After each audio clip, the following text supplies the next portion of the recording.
Đây nha. Đây là có lại này cá trái, Đậy cá trái nhá. Đấy anh em đây. Nhân dịp hôm nay đập đập nóc cô giáo nhỉ? À, không phải. Đập nóc nhà trường ấy, làm cái nhà trường ấy. Thì đây có tí lẩu, đang có tí lẩu và rượu. tí lẩu ấy, tí lẩu ấy. Chẳng có gì đâu anh em đừng thông cảm tí. Xin phép ra. Xin phép vào mua nhá. Ừ.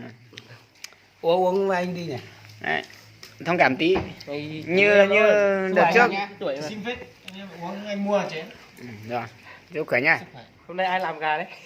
Hôm nay Sức khỏe nhá. chúc làm gà sao? Em tên Tranh. Tranh à? Xin 93. Xin ba. À, thế còn ít tuổi. Thế là anh rồi nhỉ? Anh 88. Quê Tuần Giáo. Em thì hiện tại đang ở Mường Trà. Mường Trà. Như Trà bản nào đấy?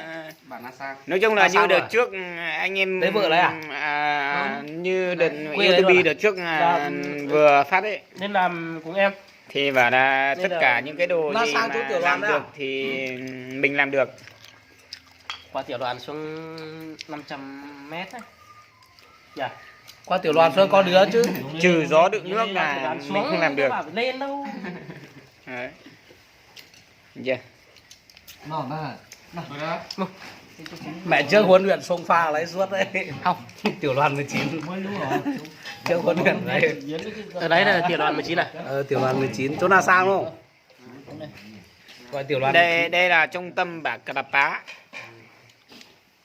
Cà Là Phá. Cà Đây là Cà Là Phá. Xã gì? Xã Liên Sushi. Xã Len Sisi. Xã Đen Sushi. Đến Sisi. Đến trên đó là lồn Sisi. Con thôi YouTube đừng nói bại. Xá Len Sisi. Thế chả thế, tôi không phát được Như kinh gió đây. nhưng mà như không nói được tiếng Anh gió này anh bảo nhá. Em bảo nhá. Đồn trên nhiều hay là đồn dưới nhiều? Lồn trên thì không lông nhưng mà lồn dưới thì hơi lông đấy. Mua. Chịu. Xá mình đi đâu tới đầu tiên đây là xá Lanh Sushi đúng không? Xã đi Liên Sushi. Ở bên này. Thế ở tít trên kia là cái sen gì đây? Sen thượng. Sen thượng. Sen Hoàng Thượng đúng không? Sen Hòa Thượng. Đến Sen Hòa Thượng xong mới đến Sen Thầu. Thầu lên Apa Trải. Ba Trải. Đấy. Apa Trải sai bên kia đó rồi, Trung Quốc. Đúng rồi. Giờ nhá, chúc bác một chén nhá. Dạ. Hôm nào rối đi hộ cháu 1-2 ngày nhá. Rồi. Yên tâm đi mấy ngày nữa cháu thanh tuấn. Mời anh mổ gà, anh làm gà chén. Đúng rồi. Nhớ. Một chị Hậu á? Này, yêu cả nha. Anh làm gà còn vui nhỉ? Nếu mà làm chó gọi là anh làm chó thì buồn lắm. Hôm trước có anh làm chó đấy. Anh làm chó đấy. Em không làm chó đâu. Chị ơi, mời ai cũng được, mời anh mua chén. Rồi. Yêu khỏe nha. Cháu kinh vắng một đi này. Sức khỏe nhá. Áo na, áo cằn nói anh na. Trên gì à? Rông nói na. Cháu tên Trái. Cháu là dân tộc Mác Khén. Có nhẹ này cháu chứ. Tụi bác kìa. Người Thái đây, người Thái gọi là dân tộc Mác Khén này. Nên tao mắc hẹn. Đấy.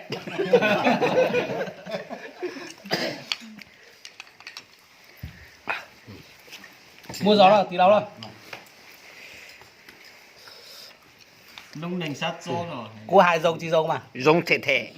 Quá tốt ở đây. Chép chó à? Rồng thể. Thả cho ở đây không có đâu. Mang khét. Có chứ.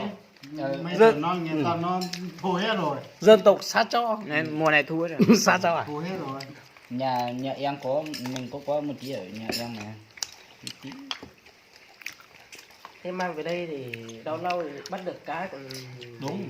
lâu chứ. Nướng cá trong Mác Khén ngon đấy. Nướng cá nướng thịt cho mất kén.